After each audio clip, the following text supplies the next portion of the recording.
अपराह्निक स्वाध्याय बोले।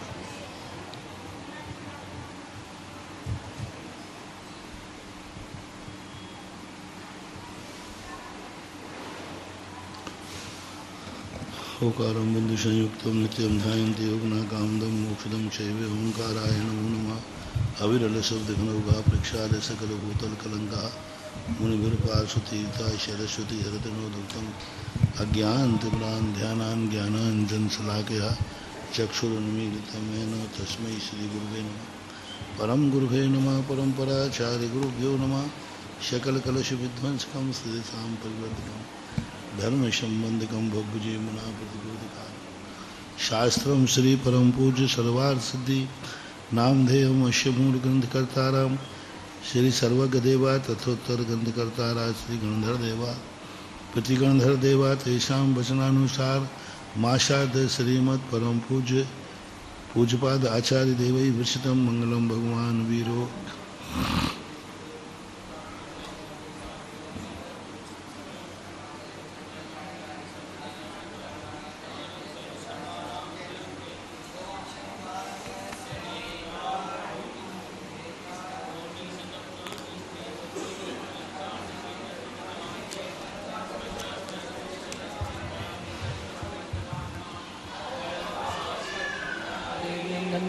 सम्मं प्रणमामि भक्तियुक्तो सुतनानमहोभयं शिरसा इच्छामि वन्ते श्रुतभक्ति काउसगो कौतसालोच्यौ अंगो अंगपायिनय पावनय पर्यमि सुत्त पडमामि उपवग्गै चूलिया चैव सुत्तथै द्विधम्मकायं सैणिचकालम् अंचेमि पूजेमि वन्दामि नमन्सामि दुःखकोकमग्गो वोइलाओ सुखैगमनं समाहिमरणं जिन्गुणसम्पत्तियो मध्यं नमोस्तु अपराह्निक स्वाध्याय वेलायां श्री आचार्य भक्ति कायत्सनं करोमि।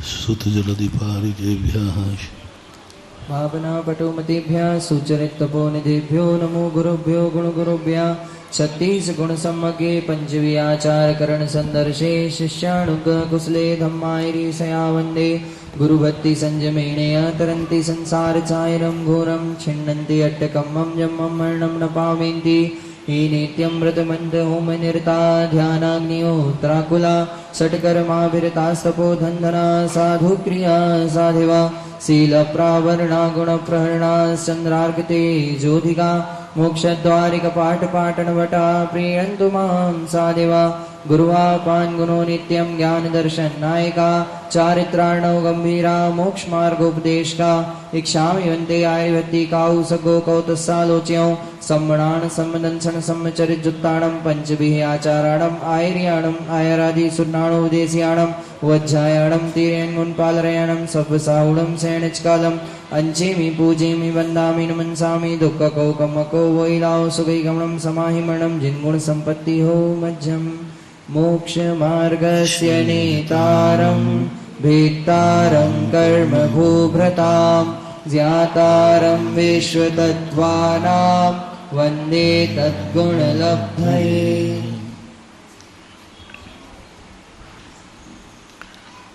अब कल जो प्रसंग आया था कि श्रोता का लक्षण, श्रोता कैसा होना चाहिए,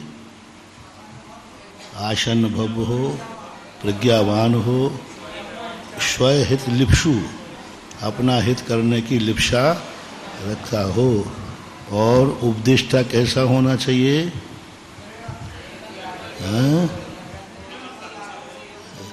जिसकी चर्या ही उपदेश देती हो। वपुषा रूपयंती ही, शरीर की क्रियाओं को देख करके ही उपदेश मिलता हो। अनुत्तर योगी, अनुत्तर योगी किसे कहते हैं? बिना बोले ही उपदेश दे रहे। एक युक्ति और आगम में कुशल, पर हित नेक कार्यम, दूसरे का हित करना ही उनका कार्य। और कैसे होना चाहिए? निर्ग्रंथ होना चाहिए। ऐसे निर्ग्रंथ आचार्य उपदेश के पात्र हैं। अब इसके बाद कहा था मोक्ष का स्वरूप जैन दर्शन में कैसा है?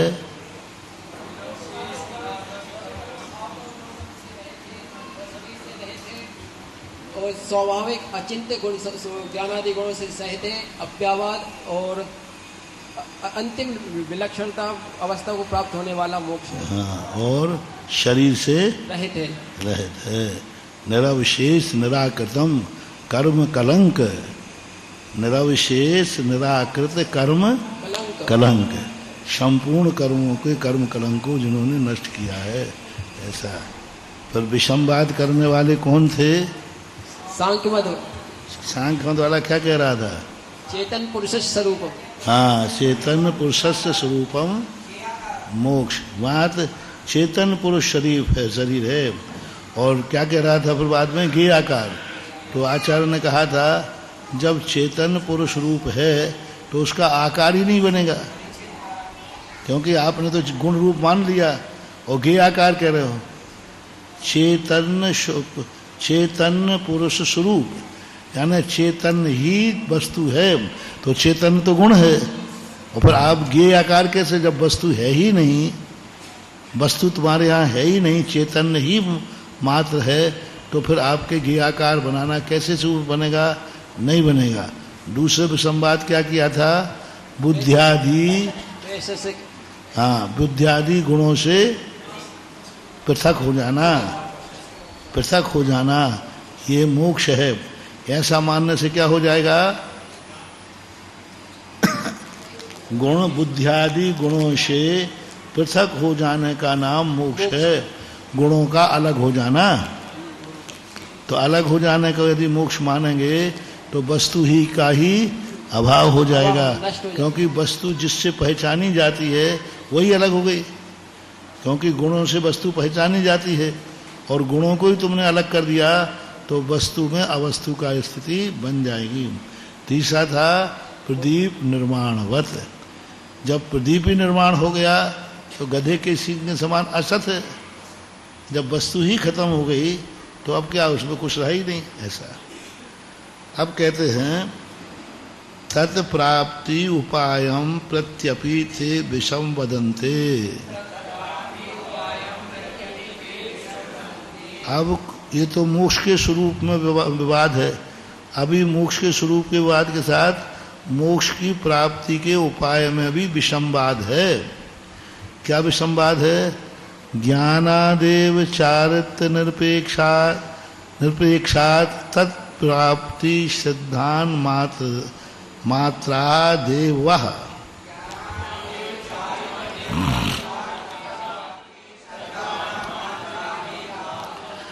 कोई लोग ज्ञान से ही मुक्ति मानते हैं। ज्ञानात एव चारित्र निरपेक्षात, चारित्र की वहाँ कोई अपेक्षा नहीं है। तद प्राप्ति ही सिद्धांत मात्रा देव। और कोई लोग क्या मानते हैं? सिद्धांत मात्र से ज्ञान और चारित्र की कोई जरूरत नहीं है। ज्ञान निरपेक्षात चारित्र मात्रा देव। और कई लोग क्या मानते हैं? ज्ञान और सिद्धांत के बिना मात्र चारित्र से ही मुक्ति मानते हैं। इति ही व्याध्याभिभूतस्य, कितनी अच्छी बात कही है। व्याध्याभिभूतस्य ने व्याधि अभिभूतस्य, संधि करेंगे तो क्या निकलेगा? व्याधि यानी बीमारी से ग्रसित व्यक्ति है।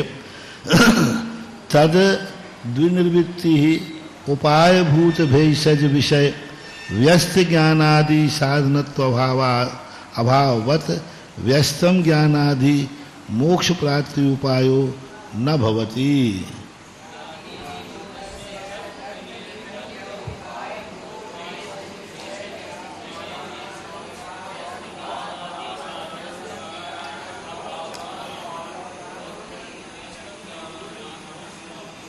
व्याधि से अभिभूत है, तद निवृत्ति उपाय, उसको दूर करने का जो उपाय है भूत है। वैसज विषय व्यस्त ज्ञान, अकेला औषधि का ज्ञान किया है, खाई नहीं है। औषधि खाने की जरूरत, मात्र ज्ञान कर लेंगे तो क्या बीमारी दूर हो जाएगी? नहीं होगी। भैषज विषय व्यस्त ज्ञानादि साधनत्व अभाववत व्यस्तम ज्ञान आदि, इसी प्रकार जैसे ज्ञान आदि से आदि लगा दिया, कोई व्यक्ति ज्ञान कर रहा है, ज्ञान है औषधि का, लेकिन ना श्रद्धान है ना उसे खा रहा है, तो उसको मुक्ति हो, रोग की निवृत्ति होने वाली नहीं है। इसी प्रकार व्यस्तम ज्ञान आदि मोक्ष प्रति उपायो न होती, इसी प्रकार व्यस्त यानी अलग अलग, ज्ञान दर्शन चारित्र इनको अलग अलग करने से मोक्ष की प्राप्ति का उपाय नहीं होता है। इस प्रकार से अब एक विशेषार दिया है तो अच्छा विशेषार, पर वही है कि दर्शनकारों का विषय दिया है इन्होंने, स्वयं पढ़ लेना और क्या। किम तर्हि तत्त्रितयं समुदितं मिथ्याह,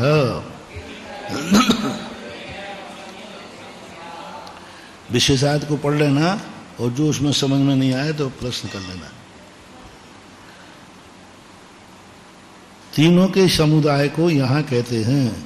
कैसे फिर मोक्ष होता है? किम तर्हि तत्त्रितयं समुदितं इत्याह, तीनों के समुदाय को कहते हैं। सम्यक दर्शन ज्ञान चारित्राणि मोक्ष मार्ग,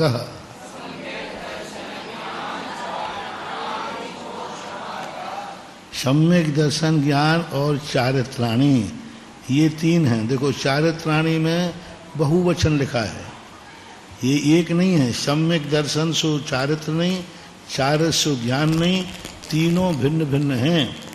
इसलिए सम्यक दर्शन ज्ञान चारित्राणि, इसमें तो बहुवचन लगाया, ये तीन ही हैं। लेकिन ये मोक्ष मार्ग में जब आया है तो मोक्ष मार्ग, इन तीनों को मिलाने से मोक्ष मार्ग है।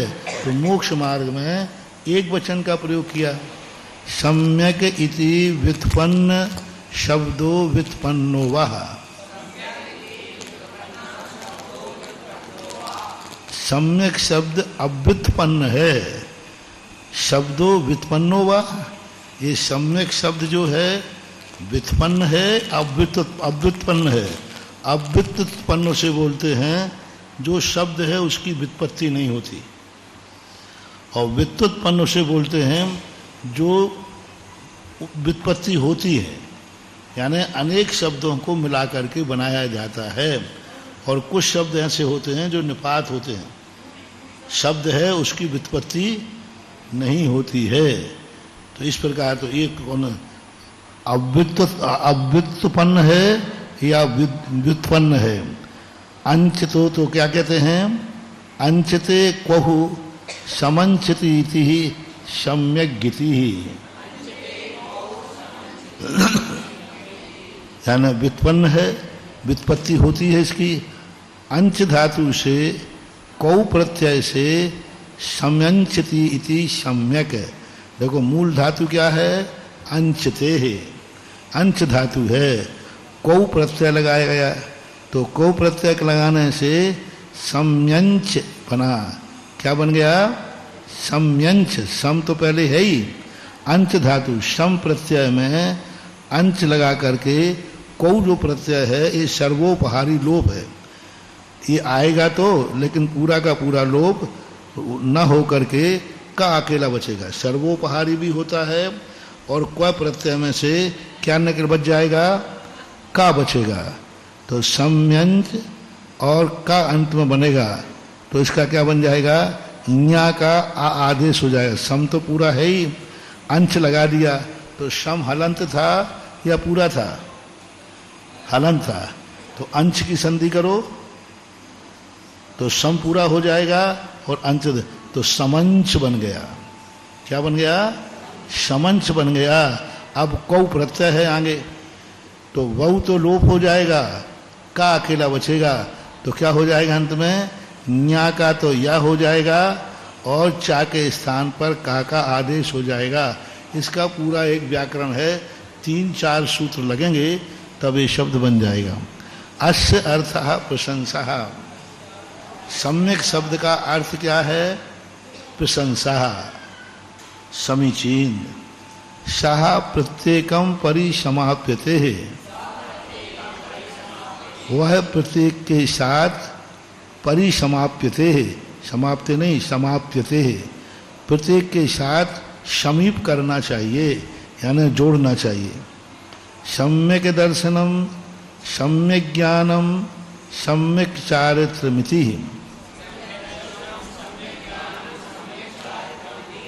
सम्यक दर्शनम सम्यक ज्ञानम सम्यक चारित्र, क्योंकि सम्यक शब्द आदि दीपक है, और आदि दीपक है तो वो सभी में लगाना चाहिए। एतेषां स्वरूपम लक्षण तो हो विधानतः सह पुरस्तात् विस्तरेण निर्देक्ष्यामः।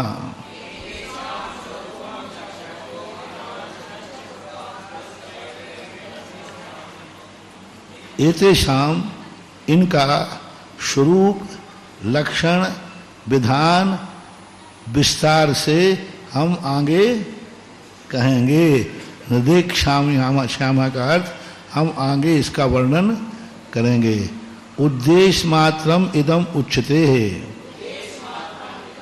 यहाँ मात्र हम उद्देश्य मात्र यानी एक परिभाषा रूप में हम इनको कहते हैं। पदार्थानाम यथात्म प्रतिपत्ति विषय सिद्धान संग्रहार्थम दर्शनस्य सम्यक विशेषणम।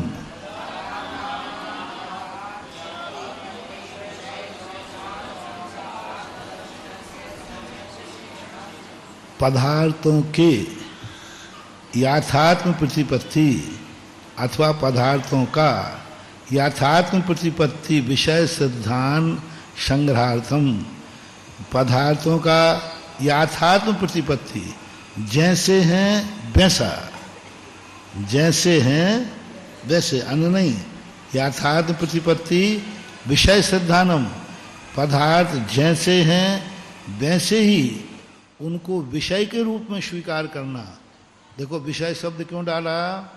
पदार्थानाम यथात्म प्रतिपत्ति, तो पदार्थों का यथा जैसे हैं प्रतिपत्ति यानी ज्ञान विषय, उनको ग्रहण नहीं करना है, प्राप्त नहीं करना है, उनको विषय बनाना है।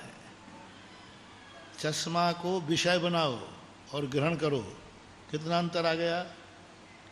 हमें 6 पदों पदार्थों को ग्रहण नहीं करना है, विषय बनाना है। विषय यानी लक्ष्य बनाना है, इसलिए विषय शब्द महत्वपूर्ण है। नहीं तो तुम जब हमें 9 पदार्थ ग्रहण हो जाएंगे तब हमारा कल्याण होगा।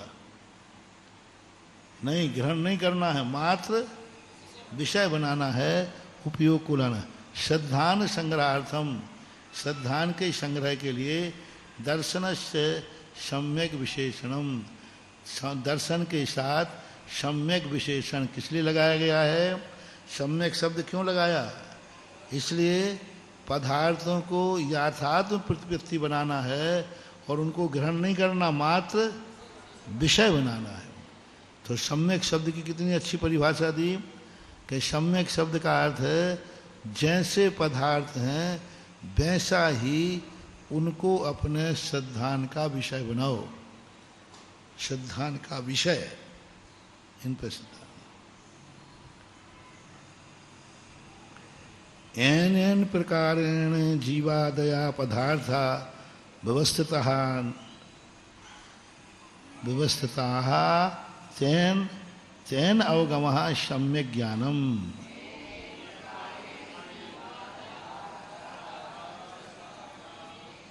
जिस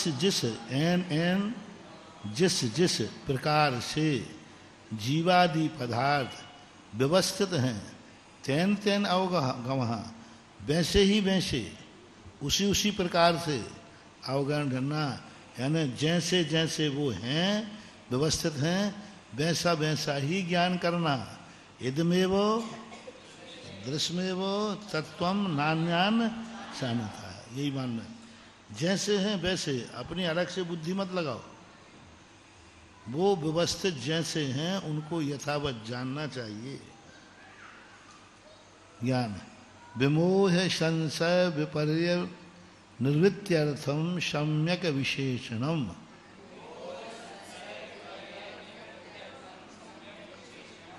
ज्ञान के साथ सम्यक शब्द क्यों लगाया? देखो दोनों के साथ ना, दर्शन के साथ सम्यक शब्द क्यों लगाया? याथात्म प्रतिपत्ति विषय श्रद्धान संग्रहार्थम। बोलो। हाँ, ये 4 शब्द। याथात्म प्रतिपत्ति विषय संग्रहार्थम श्रद्धानम, ये शब्द है। ज्ञान के साथ क्यों लगाया? संशय विमोह संशय विपर्यय निर्वृत्त्यर्थम, क्योंकि पदार्थों को लोग मोह से, व्यामोह यानी मिथ्यात्व से उल्टा जाने, जैसे समतावलंबी मानते हैं। तो विमोह का अर्थ क्या है? मूर्छा, उन्मत्तता, मिथ्या ज्ञान। तो विमोह शब्द के निराकरण, संशय, उल्टा तो नहीं जान रहा है लेकिन श्रद्धान भी संशय है। और विपर्यय, विपर्यय है ना, विपर्यय ने बिल्कुल विपरीत जान रहे हैं। दुनिया जड़ रूप है, दुनिया जड़ रूप है। भौतिकवादी दुनिया कोई जीव है ही नहीं, सब जड़ रूप है। कई लोग मानते हैं दुनिया चैतन्य स्वरूपी है। अद्वैतवादी क्या मानते हैं? दुनिया चेतन रूप है, जड़ रूप माया है, भ्रम है जड़ रूप। ब्रह्मा एको ब्रह्मा द्वितीयो नास्ति का अर्थ है ब्रह्मा ही सारी ये प्रक्रियाएं हैं, जड़ कोई है ही नहीं। पत्थर में भी ब्रह्मा है, ईंट में भी ब्रह्मा, कण कण में भगवान है, यानी सब ब्रह्म स्वरूप है। ब्रह्म स्वरूप से रहित दुनिया में कोई नहीं है। ऐसे अलग अलग मानने वाले लोग हैं। तो विपर्यय मान रहे हैं, चेतन स्पष्ट है, अचेतन भी स्पष्ट है, फिर भी वो विपर्यय मानते हैं। सम्यक विशेषण, इसलिए ज्ञान के साथ सम्यक विशेषण का अर्थ है विमोह संशय विपर्यय निर्वृत्ति अर्थम सम्यक ज्ञानम। सम्यक विशेषण संसार कारण निवृत्ति प्रत्यागूढ़स्य ज्ञानवतः कर्मादान निमित्त क्रिया उपरमः सम्यक चारित्रम।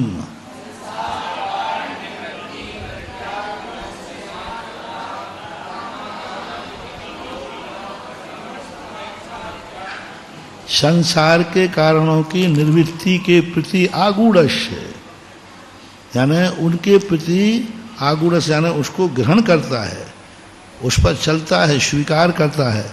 ज्ञानवतः कर्मानान क्रिया निमित्त क्रियोपरमः, कर्मों के आने के जो निमित्त हैं उन क्रिया को क्या करता है? उपरमः, रोकता है। ये कैसे रोकता है?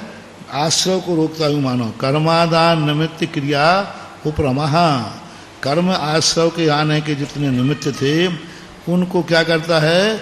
उपरमः। 3 शब्द विशेष जानना। कर्मादान के निमित्त, कर्मादान के निमित्त को उपरम नहीं करता, कर्म के आने के निमित्त को उपरम नहीं करता। कर्मादान निमित्त क्रिया उपरमः। जैसे मान लीजिए मुझे चश्मा से राग है तो मैं इसको नहीं उपरम करूंगा, तोड़ूंगा नहीं इसको जला दो क्योंकि इसने मुझे राग पैदा किया है, नहीं। कर्मादान निमित्त हुआ तो इसी से है, इस निमित्त की क्रिया से उपरम कर देंगे। क्रिया का अर्थ क्या? हमारा मन वचन काय जो इस तरफ जा रहा है उसको रोक लेंगे। मन वचन काय की जो चंचलता है उस निमित्त के लिए, मन मेरा वहाँ जा रहा है, वचन से मैं ग्रहण कर रहा हूँ, काया, तो जो क्रिया है क्रिया का उपरम करना है, निमित्त का उपरम नहीं करना। इसलिए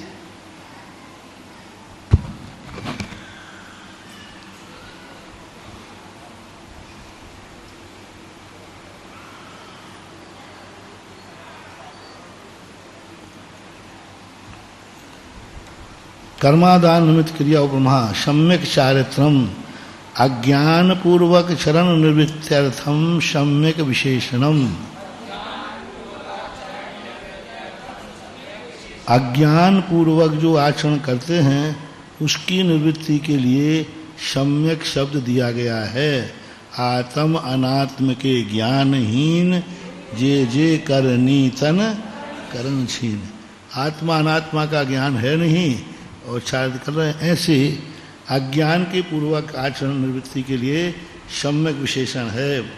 आप बोले दर्शन के साथ सम्यक क्यों लगाया?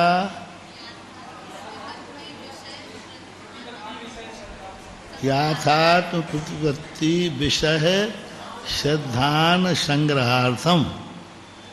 ज्ञान के साथ क्यों लगाया? नुपोय संशय विपर्याय निवृत्त्यर्थम। चारित्र के साथ क्यों लगाया? हाँ, अज्ञान पूर्वक जो क्रिया है उसकी निवृत्ति के लिए। पश्यति दृश्यते अनेन दृष्टि मात्रम वा दर्शनम।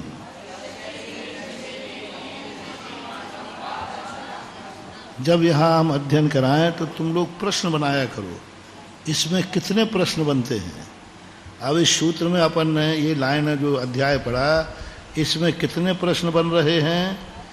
पहला प्रश्न बन रहा है, सम्यक शब्द व्युत्पन्न है या अव्युत्पन्न है? निपात है या इसकी व्युत्पत्ति है? तो व्युत्पत्ति है। अंश धातु से सम और क प्रत्यय पूर्वक बनते हैं। फिर उसका दूसरा प्रश्न बताओ, मोक्ष एक सम्यक दर्शन ज्ञान चार से अलग अलग है या एक साथ है? एक साथ है। फिर तीसरा प्रश्न बनाओ, सम्यक शब्द की विशेषता क्या है? क्यों लगाया? इस प्रकार के प्रश्न बना करके पढ़ोगे तो तुम्हें सूत्र तुम पढ़ोगे, साथ में तुम्हें टीका भी याद हो जाएगी। आपने पढ़ा सम्यक दर्शन ज्ञान चारित्राणि मोक्ष, जितनी देर में ये पढ़ा उतनी देर में तो तुम्हारे पास चार प्रश्न आ गए। सम्यक शब्द क्यों लगाया? इसमें एक वचन का प्रयोग क्यों किया? और सम्यक शब्द की उत्पत्ति क्यों हुई? ये चार प्रश्न आपको सूत्र पढ़ते ही उठना चाहिए। सामने वाला सूत्र पढ़ रहा है और तुम्हारे दिमाग में अर्थ आना चाहिए। उत्तर सामने वाला प्रश्न कर रहा है, तुम अब प्रश्न मत सुनो, तुम उत्तर में चले जाओ। जितनी देर में वो प्रश्न पूरा करेगा उतनी देर में तो अपन पास उत्तर आ गया, क्योंकि सोचने का समय तो बीच में है ही नहीं। अब इतने बुझा सम्यक दर्शन ज्ञान चारित्राणि मोक्ष मार्गा, इसका अर्थ क्या है? इतने में अपन ने टीका पढ़ ली। तो ये, और ये कब याद होगा? जब अपन प्रश्न बनाएंगे। तो हमें प्रश्न बनाना है कि इसमें कितने प्रश्न बनते हैं। जैसे कल हमने प्रश्न बना के दिखाए थे ना, कितने कितने प्रश्न बनते हैं। स्वयं का परमत का ये प्रश्न बताए थे। अब देखो दूसरे प्रश्न बनते हैं, पश्यति दृश्यते अनेन दृष्टि मात्रम वा दर्शनम। अब दर्शन शब्द की व्युत्पत्ति पहले कभी किसकी थी? सम्यक शब्द की। सम्यक पहला अध्याय जो पैराग्राफ था ये पूरा सम्यक शब्द पर ही केंद्रित था। अब दूसरा शब्द क्या है? दर्शन। दर्शन के पास दर्शन शब्द क्यों किया? दर्शन क्या है ना, पश्यति देखता है, दृश्यते अनेन जिसके द्वारा देखा जाता है। दर्शन के दो रूप हो गए। दर्शन का अर्थ है श्रद्धान करता है अथवा जिसके द्वारा श्रद्धान किया जाता है। दृश्यते अनेन इति दर्शनम। जानाति ज्ञायते अनेन ज्ञप्ति मात्रम। तीन अर्थ हो रहे हैं। एक कर्तरी देख रहा है, देखता है, पश्यति यानी देखता है। दृश्यते अनेन जिसके द्वारा देखना मात्र। अब दृष्टि मात्रम का अर्थ है ना तो उसमें कर्ता है और ना ही उसमें करण है, बस देखना। देख रहा है नहीं, दिखना। देख रहा है, क्या हो गया ये? पश्यति, इसके द्वारा देख रहा है, करण, दिखना मात्र। बस दिख रहा है, ना वो करता है ना करण है, मात्र दिख रहा है, दृष्टि मात्रम, दिखना मात्र है।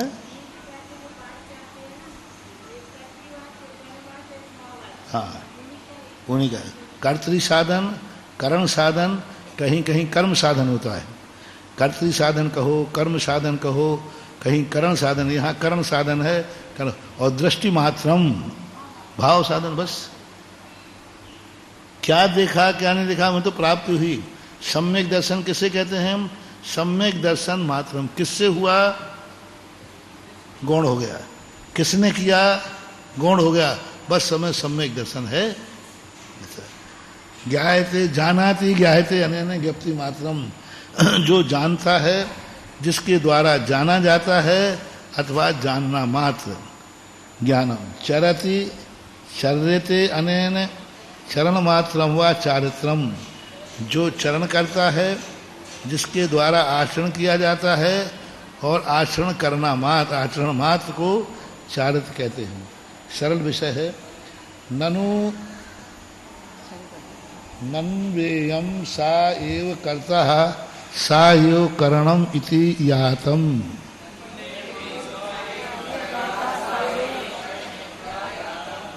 शंकाकार शंका करते हैं कि ननु एवं, यदि इस प्रकार आप मानते हो, पश्यति कर्ता करण और आपने सब एक कर दिया, तो फिर षटकारक क्यों बनाए जाते हैं? तो आचार्य कहते कबू का एव कर्ता एव शाएव करणम इति आयातम। जो करता था वही करण हुआ आपके कर्म अनुसार। ऐसा करना ठीक नहीं है। तच्च विरुद्धम, क्योंकि करण कभी कर्ता नहीं होता, कर्ता कभी करण नहीं होता। करण स्थितियाँ है, कर्ता स्वतंत्र होता है, करण परतंत्र होता है। कर्ता कैसा होता है? स्वतंत्र होता है, और करण परतंत्र होता है। तो आपने कैसे कह दिया सबको ये तो विरुद्ध है? तो उत्तर देते हैं सत्यम, आपका कहना ये ठीक है। स्वह परिणाम परिणामनोर भेद विवक्षायाम तथा विधानात्।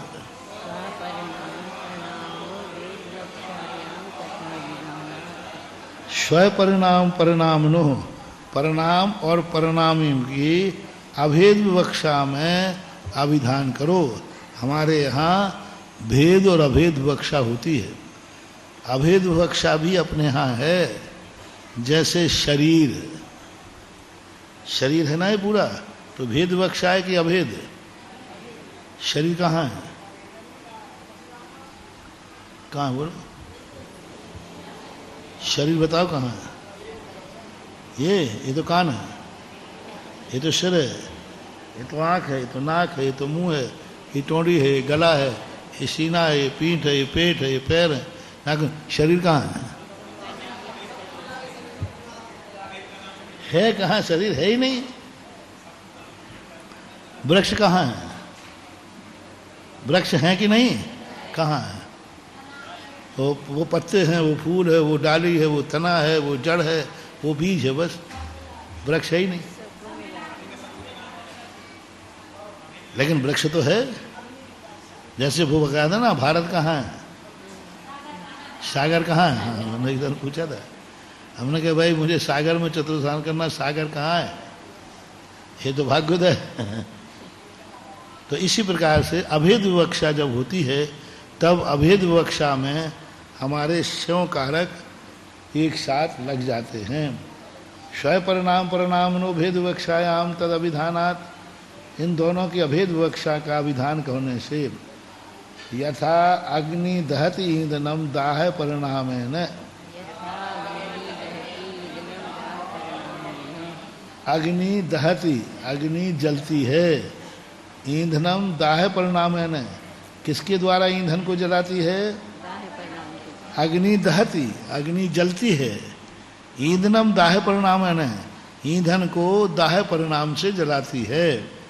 उक्तता कर्तरी साधन भाव पर्याय पर्यायणो रेकत्वा नेकत्वं प्रति नेकांत नेकांतोपत्ति स्वातंत्र परतंत्र विवक्षोपत्ति रेकस्मिन् अपि अर्थे ना विरुद्धते।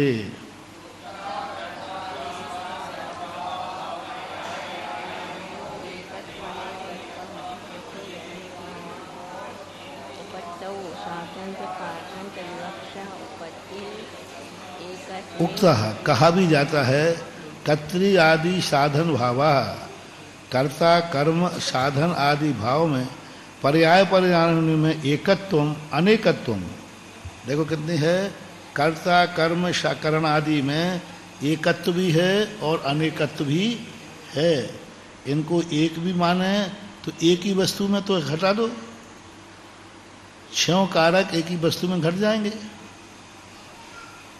संबंध कारक नहीं घटेगा, बाकी सब घटेंगे।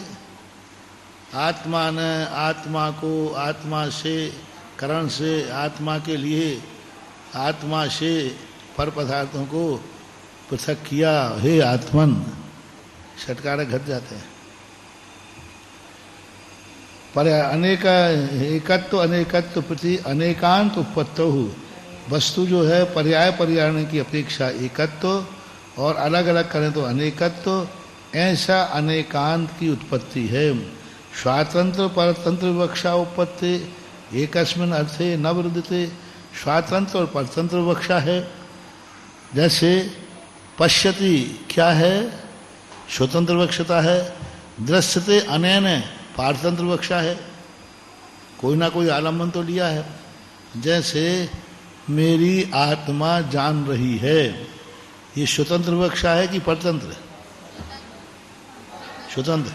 आत्मा ज्ञान के द्वारा जान रही है, परतंत्र।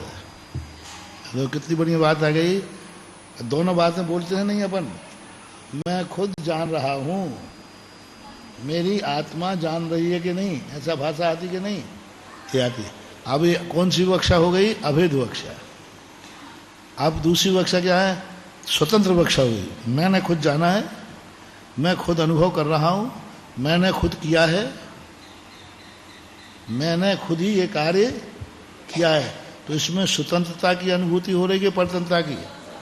मैंने खुद किया है, मैं खुद ही पढ़ रहा हूं, मैंने खुद भगवान का दर्शन किया, मैंने खुद सामायिक किए। तो ऐसी जो अनुभूति अपन को हो रही है, ये स्वतंत्र विवक्षा है। अब तुरंत जैसे आओ, मैंने ज्ञान के द्वारा जाना, अब अनुभूति परतंत्र हो गई। हालांकि ज्ञान पराया नहीं है, ज्ञान पराया नहीं, ज्ञान है अपना। लेकिन मैं और मेरे में कितना अंतर है? मैं की अनुभूति करना और मेरे की अनुभूति करना। अध्यात्म कहता है मैं की अनुभूति करो, मेरे की अनुभूति मत करो। मैं अहमिक को खलु शुद्धो, अहमिक को का अर्थ क्या? मैं खलु शुद्ध हूं, मैं ज्ञानमयी हूं। ज्ञान को आप ज्ञान में मत जाओ, ज्ञान को अपने में मिलाओ। अध्यात्म कहता है ज्ञान की तरफ मत जाओ, ज्ञान को मत आओ अपने। अहमिक को खलु शुद्धो दर्शन नान मई हो, मैं दर्शन ज्ञान मई हूं। मैं मालिक बनो, मैं ज्ञान दर्शन मई हूं। तो इसका अर्थ मालिक कौन हो गया? मैं ज्ञान दर्शन के अधीन हूं, गुलाम हो गया। आत्मा को अनुभूति हो जाए, मैं तो कुछ जान ही नहीं सकता, ज्ञान गुण से जान रहा हूं। पारतंत्र विवक्षा। साधन की विवक्षा में पारतंत्र हो गया। जब भी हमें भेद विवक्षा आएगी, परतंत्र हो जाए। ज्ञान अपनी है, लेकिन हमारे मन में आया कौन जान रहा है? आत्मा। तो मैं स्वतंत्र हूं, ज्ञान के द्वारा जान रहा हूं, पर मैं आंखों से देख रहा हूं। मैं देख रहा हूं, स्वतंत्र है। आंखों से देख रहा हूं, परतंत्र है।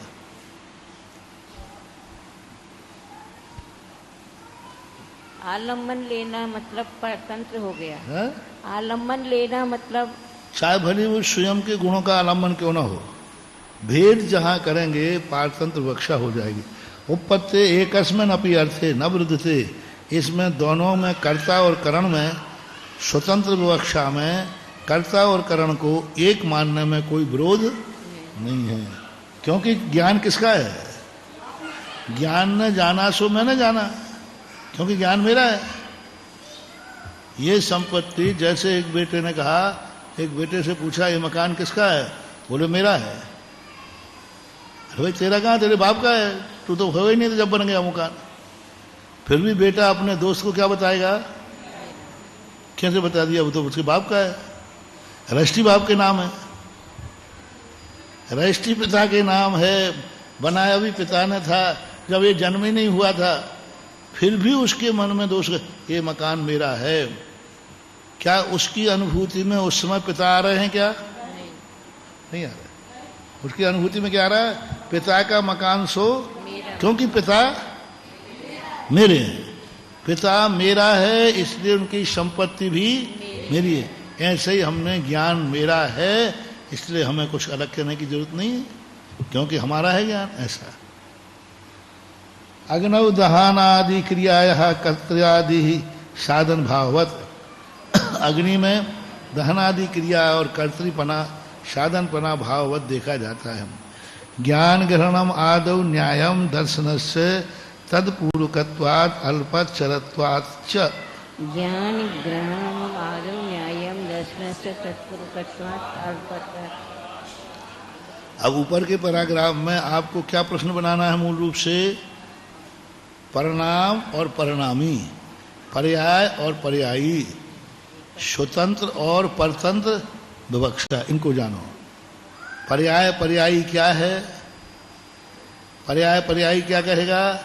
परिणाम परिणामी, परिणाम करना और परिणामी करना, ये। और स्वतंत्र और परतंत्र विवक्षा क्या है? ऐसा प्रश्न बनाना। अन्य ग्रहणम आदौ न्याय, यहाँ पर ज्ञान को आपको आदि में ग्रहण करना चाहिए। दर्शन तत्पूर्वकत्वात्, क्योंकि दर्शन के पूर्व ज्ञान होता है, और अल्पचरत्वात्, ज्ञान में विशेषता भी है, क्योंकि ज्ञान बड़ा माना जाता है, और दर्शन के पूर्व बिना ज्ञान के दर्शन कैसा माना जाएगा? अल्पचर, अक्षर भी छोटे हैं। न एतद युक्तम, ऐसा आपका कहना ठीक नहीं है कि ज्ञान पूर्वक दर्शन नहीं होता है। युगपद उत्पत्ति, ज्ञान और दर्शन सम्यक ज्ञानपना एक साथ उत्पन्न होता है। छठलाकार में कहा ना, युगपत होते हु प्रकाश दीपक ते होई, ऐसा उत्पत्ति है। यदास्य दर्शन मोहस्य उपशमात क्षयात से उपशमात वह आत्मा सम्यक दर्शन पर्यायण आविर्भवति तदेव तस्य मत्य ज्ञान श्रुत ज्ञान निवृत्ति पूर्वकम मति ज्ञानम श्रुत ज्ञानम च आविर्भवति घन पटल विगमे शवितु प्रताप प्रकाश अभिव्यक्तिवत।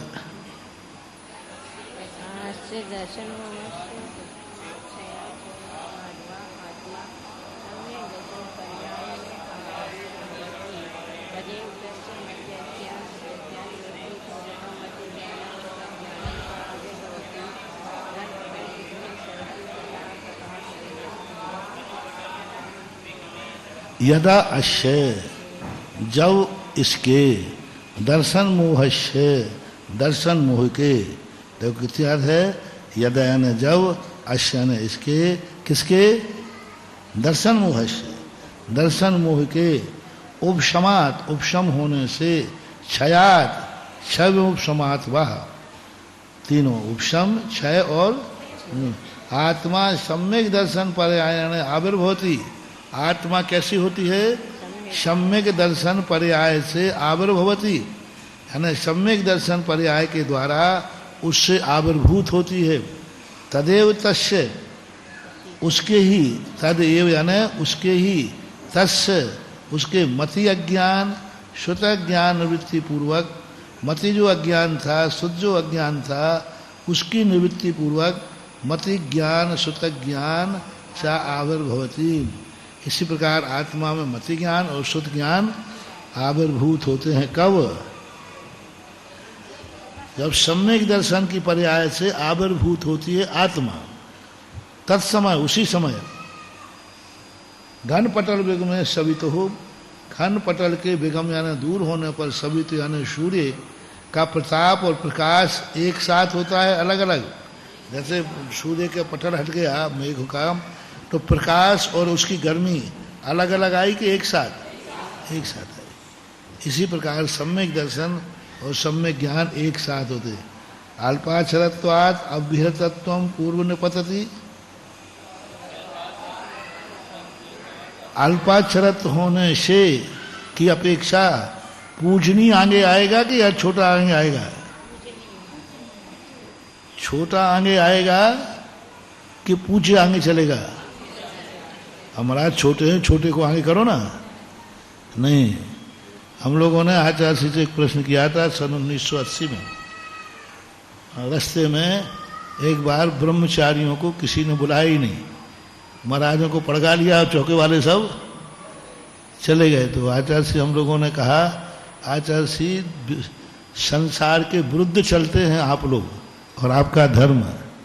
संसार में नियम है, पहले छोटे बाल बच्चे भोजन करते हैं, बाद में बड़े करते हैं। तो यहाँ भी ऐसे ही होना चाहिए, पहले ब्रह्मचारी, फिर क्षुल्लक, फिर मुनिराज, बाद में आपको जाना चाहिए क्योंकि आप संघ के बड़े हैं। तो आचार्य ने कहा कि नहीं, संसार में पूज्यता का ध्यान नहीं रखा जाता।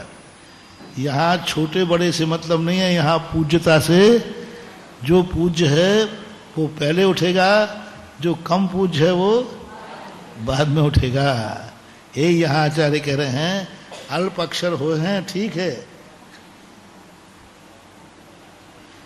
सम्यक दर्शन महान है कि सम्यक ज्ञान? रत्नारायण साहब का जन्म क्या पड़ा था? कर्णधार है?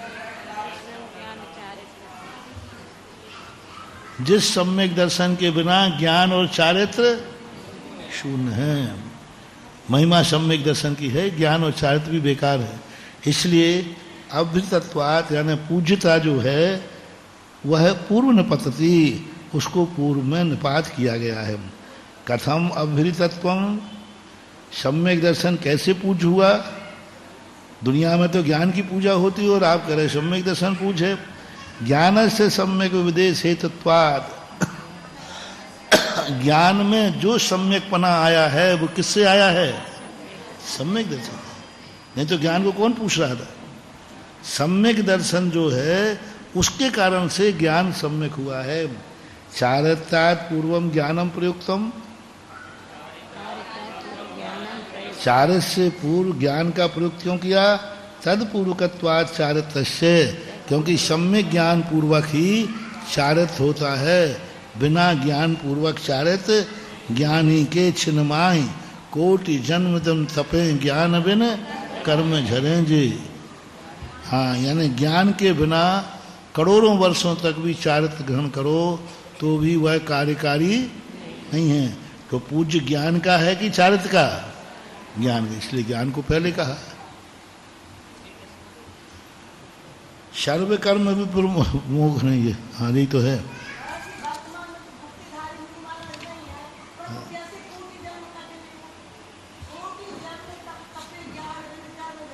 हाँ,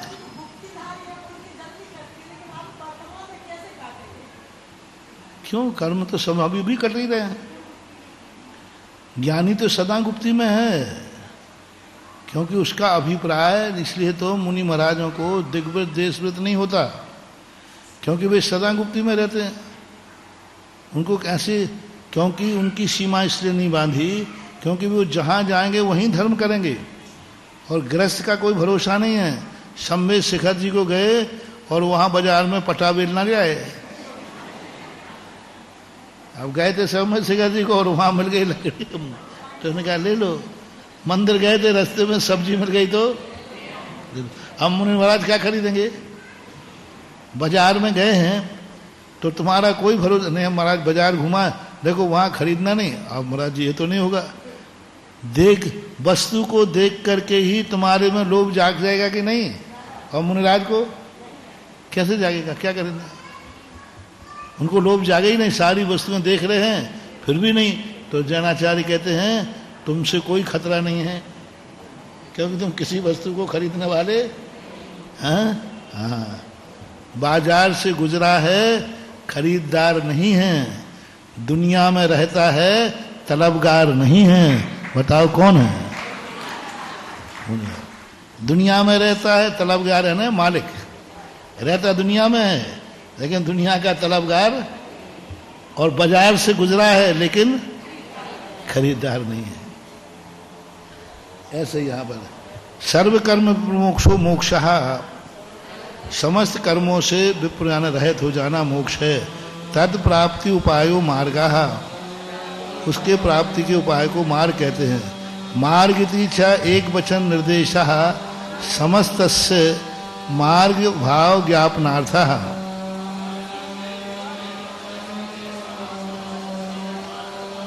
यहाँ मार्ग में एक वचन का निर्देश किया है, समस्तस्य, संपूर्ण यानी तीनों के, मार्ग भाव ज्ञापनार्थम, तीनों जब एक हो जाएंगे तभी मार्ग बनेगा।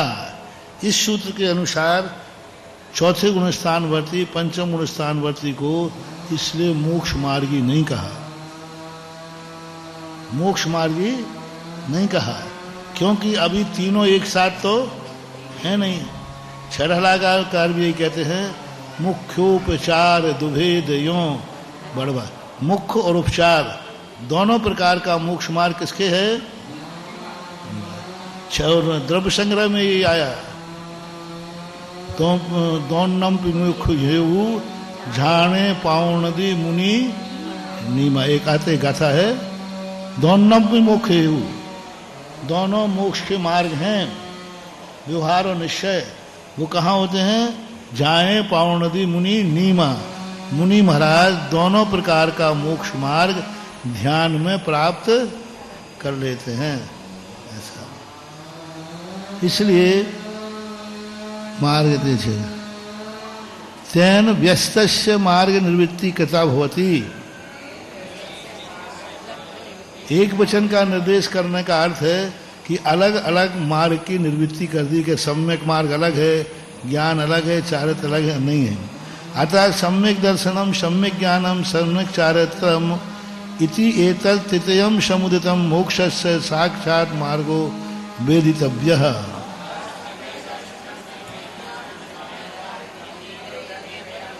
अतः सम्यक दर्शन सम्यक ज्ञान सम्यक चारित्र, ये तीनों को समुदित मिला करके मोक्षस्य साक्षात मार्गो वेतव्यम, मोक्ष का साक्षात मार्ग जानना चाहिए। तत्र तत्र तत्र आदौ उद्दिष्टस्य सम्यक दर्शनस्य लक्षण निर्देशार्थ मिदमुच्यते है। वहाँ आदि में जो उद्दिष्ट कहा है सम्यक दर्शन का, है ना, सबसे पहले क्या कहा? सम्यक दर्शन ज्ञान चारित्राणी। तो पहले में क्या आया? सम्यक दर्शन आया। तो सम्यक दर्शन किसे कहते हैं? सो उसका लक्षण बताते हैं। तत्वार्थ सिद्धानम सम्यक दर्शनम, तत्वार्थ सिद्धानम, देखो कितने शब्द हैं, तत्व अर्थ सिद्धानम। अब यहां क्या छूट रहा है? द्रव्य। तो अर्थ शब्द में दोनों आएंगे, द्रव्य भी आएगा और पदार्थ भी आएगा। तो यहां पर तत्वार्थ सिद्धानम सम्यक दर्शनम, तत्वार्थ पर सिद्धांत करने का नाम सम्यक दर्शन है। तत्व शब्दो भाव सामान्यवाची, तत्व शब्द जो है भाव साधनवाची है। कथम? तत्धि सर्वनाम पदम, क्योंकि इस सूत्र में सर्वनाम पद है, तत्व शब्द है, त्वा शब्द है, तो उसका त्वा यानी भाव, अर्थ यानी वो पदार्थ है। इस प्रकार से भाव सामान्यवाची। कथम? सर्वनाम पदम, सर्वनाम चा सामान्य वर्तते, सर्वनाम सामान्य में प्रवृत्ति करता है। तत्व भावास तत्वम, उसके भाव को, तस्य कस्य अर्थस्य द्रव्यस्य, भाव को तत्व कहते। तस्य कस्य योर यो यथावस्थित तथा तस्य भवनम इत्यर्थः।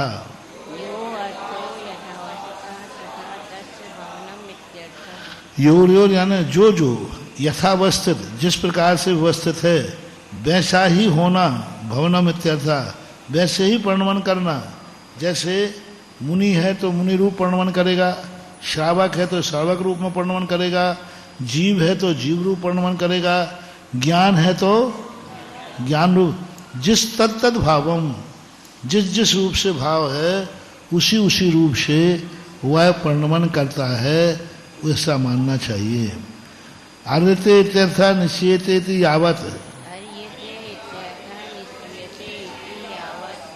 आर्यते इति अर्थः निश्चयते, आर्यते शब्द किसमें आया है? इति अर्थः निश्चयते, निश्चय के अर्थ में आया है। अर्था कैसी अच्छी व्युत्पत्ति की। तत्व अर्थ का अर्थ हुआ अर्य, अर्यते इति अर्थः, अर्थ की परिभाषा है, यानी अर्थ शब्द जो है व्युत्पत्ति परक है, निपात शब्द नहीं है। अर्यते, अर्यते यानी आचरणते, आर्य किसे कहते हैं? अर्यते अर्चनते पूज्यन्ते, जो नित्य पूजा पाठ करते हैं वे आर्य कहलाते हैं।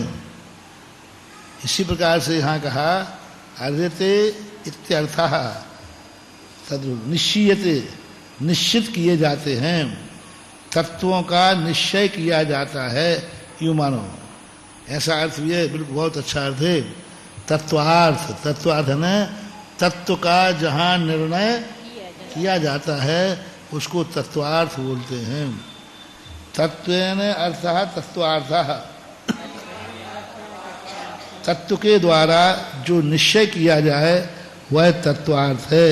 एक अर्थ है, एक अर्थ, अर्थ का अर्थ क्या है? एक तत्व यानी तत्व के द्वारा, कहते हैं ना भाई, इसमें सारपूर्ण बात क्या है? तत्व के द्वारा जो निर्णय किया जाए उसको सम्यक दर्शन कहते हैं।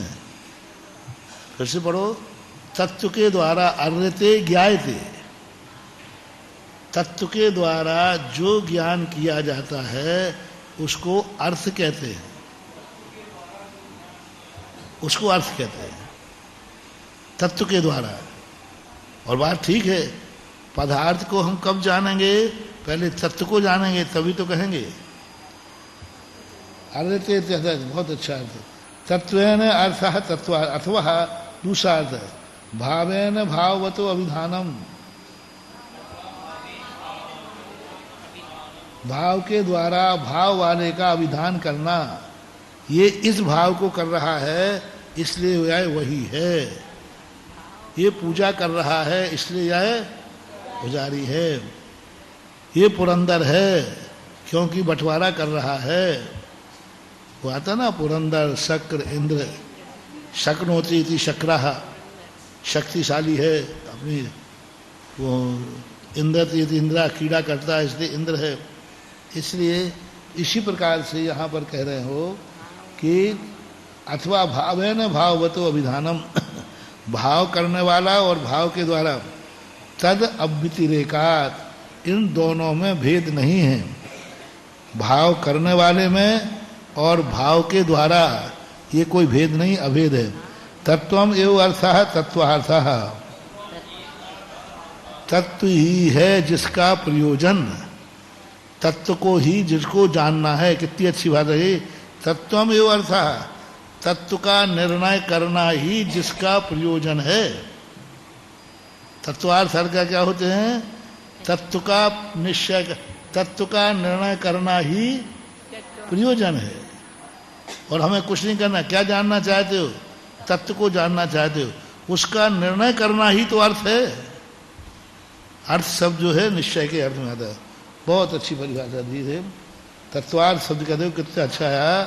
तत्व के द्वारा निर्णय करने वाले सिद्धांत को सम्यक दर्शन, ये परिभाषा भी एक है। सम्यक दर्शन तत्वार्थ से बक्षमाणो जीवादि, जिससे आलोकनाथ तत्वार्थ सिद्धानार्थ गति न उपपद्यते।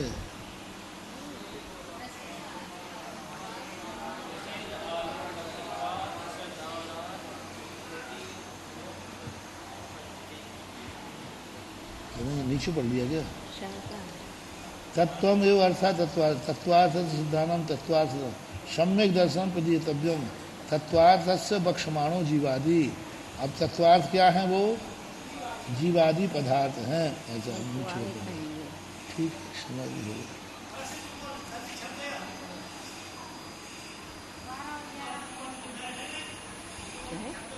छूट गई लाइन कोई? तत्व अर्थात तत्वार्थ, तत्व के द्वारा जो निर्णय किया जाए वो तत्वार्थ है। अथवा भावेन भाव तो विधानम तद्वितीय तत्वम एव अर्थः तत्वार्थ।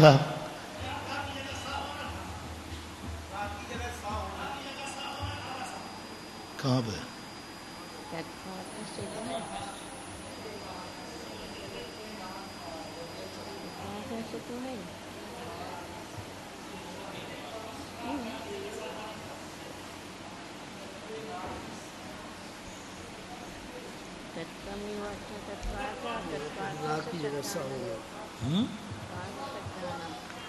तत्वेन अर्थः अर्थः अतत्वार्थ अलग अलग विवक्षा है।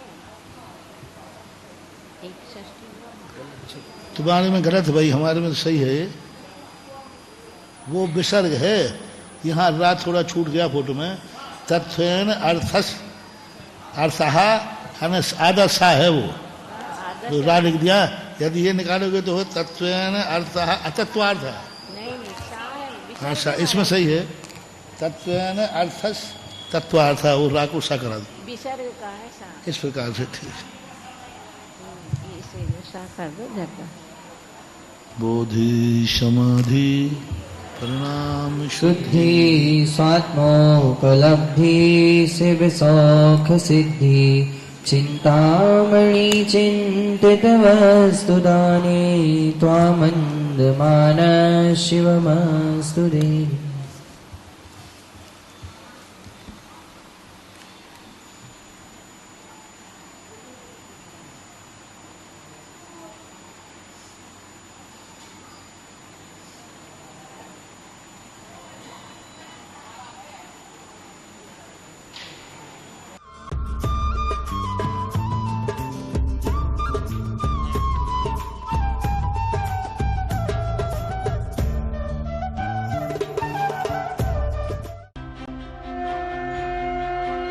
आप देख रहे हैं आदिनाथ टीवी चैनल, अनादि से अनंत की धर्म यात्रा।